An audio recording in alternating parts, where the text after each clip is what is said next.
Di tugu perbatasan antara Desa Cikoneng dan Desa Anyar, terdapat siger, sebuah lambang yang menandakan keberadaan orang-orang Lampung di sana.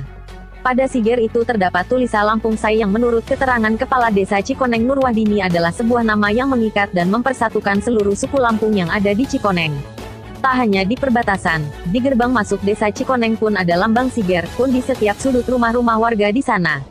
Saat memasuki Cikoneng, karakteristik Lampung melekat di sana, mulai dari bahasa hingga adat istiadatnya.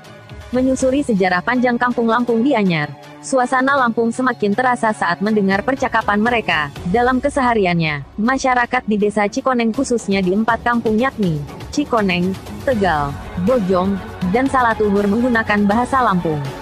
Menurut cerita, mereka bermukim dan melakoni hidup sudah sejak zaman Kesultanan Banten. Persahabatan Lampung Banten sudah terjalin berabad-abad lalu saat Kesultanan Banten dipimpin Sultan Maulana Hasanuddin. Persahabatan itu dibuktikan dengan adanya prasasti Dalung Kuripan, sebuah lempengan logam perunggu yang berisikan ikrar antara Pangeran Sabakingkin, Sultan Maulana Hasanuddin, dan Ratu Darah Putih. Salah satu sebab yang mendorong terlahirnya persahabatan ini, mungkin dikarenakan dua kerajaan ini merupakan keturunan dari dua sahabat setia, yakni Syarif Hidayatullah dan Raden Saksi, Zainal Arifin. Raja-raja di Banten keturunan Syarif Hidayatullah, sedangkan para raja yang berada di Lampung anak cucu Raden Saksi, tulis Hasun Syafari dalam buku Babat Lampung Cikoneng Banten. Prasasti itu ditulis menggunakan bahasa Jawa Cirebon, Banten. Jika diterjemahkan, salah satu paragrafnya berbunyi, perempuan Banten kalau dipaksa orang Lampung, belum suka yang bersangkutan Lampung kena upat-upat kualat.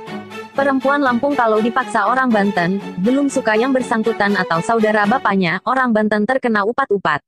Masih dalam buku itu, menurut Hasun Syafari, surat itu dibuat 3 rangkap, satu perunggu di Banten dan di Lampung berupa perak, dan satu surat lagi ada di Melinting berupa surat emas. Bahwa keduanya akan saling membantu manakala salah satu pihak sedang menghadapi masalah besar yang perlu ditangani dengan pemikiran serius dan kekuatan besar, tulis Syafari. Persaudaraan Lampung Banten berlanjut hingga saling bertukar pasukan perang. Ketika kerajaan Banten membutuhkan pasukan, Lampung memberikan pasukan terbaiknya, begitu pula sebaliknya. Kepentingannya, Banten harus menaklukkan beberapa kerajaan kecil seperti Parungkujang yang berada di Lebak. Menyusuri sejarah panjang kampung Lampung di Anyar, misi penaklukan kerajaan Parungkujang adalah untuk mengislamkan masyarakat di sana.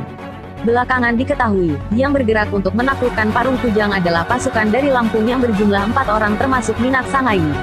Pertalian sejarah antar kedua kerajaan itu membuat Sultan Banten merasa berutang budi kepada kerajaan Lampung. Sultan Banten kemudian menawarkan posisi adipati atau raja di beberapa kerajaan kecil di wilayah Banten. Salah satu yang mendapat gelar itu adalah Minak Sangai sang putra mahkota, setelah sebelumnya saudara tuanya yang mendapat gelar itu meninggal dunia setelah mendapat mengemban amanat dari Sultan Banten.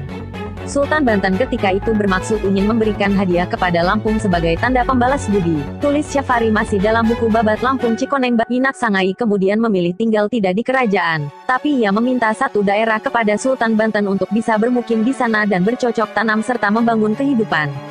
Minak Sangai memilih Anyar sebagai tempat membangun kehidupan baru bersama 40 kepala keluarga, sekuren.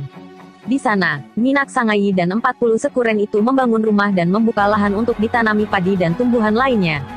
Dari membangun kehidupan itu, Minak Sangai selaku pemimpin di rombongan itu membagi ke 40 keluarga ke 4 wilayah yakni Cikoneng, Salatuhur, Bojong, dan Tegal. Di sana, keturunan orang-orang Lampung berkembang biak hingga saat ini. Bukti sejarah keberadaan orang Lampung itu salah satunya Pulau Sangiang, termasuk masjid tertua yang masuk cagar budaya, termasuk situs penziarahan Menak Sangai. Banyak situs-situs di sini. Itu bagian sejarah orang Lampung di Cikoneng, kata Kepala Desa Cikoneng, Nurwahdini. Budaya Lampung di 4 wilayah yang kini menjadi kampung itu mayoritas adalah orang Lampung. Bahasa keseharian pun menggunakan bahasa Lampung dengan masih memegang teguh adat istiadat Lampung meski berkehidupan di tanah Jawara. Lantaran hidup di 4 kampung, mereka biasa menyebut mereka sebagai Lampung Cikoneng atau Lampung Papekon. Lampung Papekon berarti orang-orang Lampung ada di 4 kampung.